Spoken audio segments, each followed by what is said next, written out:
Lorsque une personne, une élite est touchée, les décisions que cette élite peut prendre, la décision que le chef de village prend, n'affecte pas, n'impacte pas seulement et uniquement le chef de village seul. Ça impacte sa communauté. Ça impacte un plus grand nombre. Hi, Patrick Yoro, c'est mon nom. Je vais vous parler aujourd'hui de la complémentarité ministérielle et non pas de la compétition ministérielle. Dans la Bible, nous avons deux grands prophètes, deux grands serviteurs de Dieu qui ont vécu dans la même période, dans le même espace de temps, dans la même situation sociopolitique et qui ont impacté dans diverses sphères. Ces deux personnes, c'est le prophète Ézéchiel et le prophète Daniel. Ézéchiel était le prophète du peuple. Ézéchiel était connu du peuple. Ézéchiel prophétisait à l'ensemble du peuple d'Israël. Ézéchiel était connu comme celui-là qui avait une méga church, qui était suivi par l'ensemble du peuple, qui avait beaucoup de gens. Mais à côté de lui, il y avait une autre personne qui, lui, n'était pas connu du peuple, qui vivait dans les palais. Il s'appelle Daniel. Daniel était un enfant de Dieu, mais qui exerçait son ministère parmi les élites. Il a introduit la parole de Dieu, le règne de Dieu, la puissance de Dieu parmi les élites. Ces deux approches différentes qui ne doivent pas se combattre, mais qui doivent être complémentaires. Celui qui prêche et qui s'adresse à un certain auditoire ne doit pas mépriser celui qui s'adresse au peuple. Et celui qui touche le peuple ne doit pas également mépriser ceux qui touchent les élites. On ne touche pas les élites de la même manière qu'on touche la masse. Il faut une approche, il faut une méthodologie.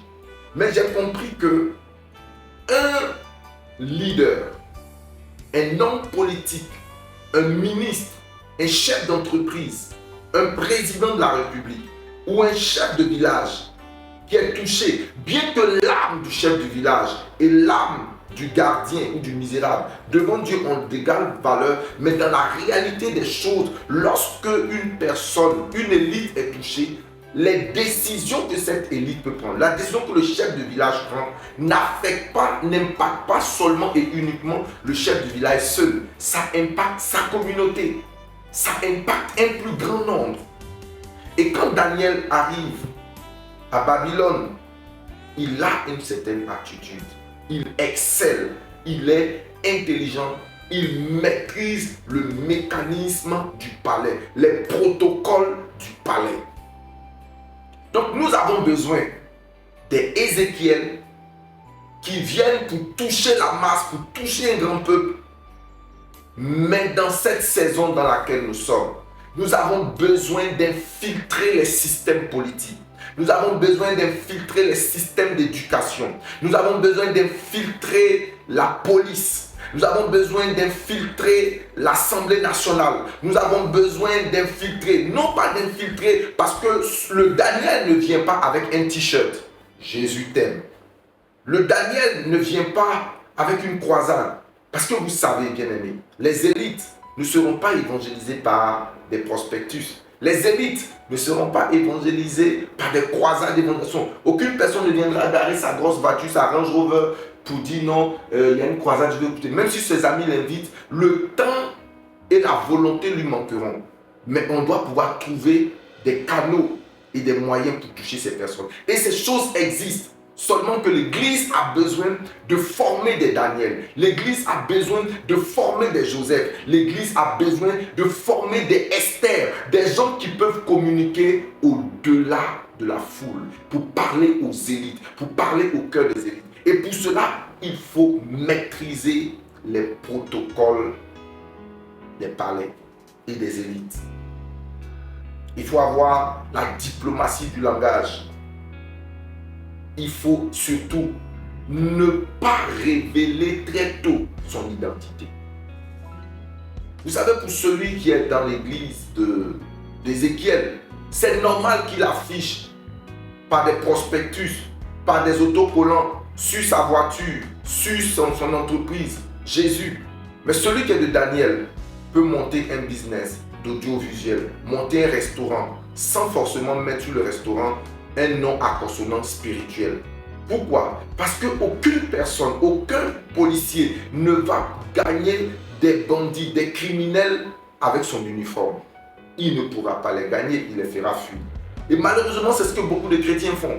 Nous allons dans le camp de l'ennemi, nous allons parmi les élites dans le but de les gagner, mais nous venons avec nos uniformes de policiers au milieu de brigands. Alors nous les faisons fuir. Nous les faisons fuir avec notre langage spirituel. Nous les faisons fuir avec notre langage religieux.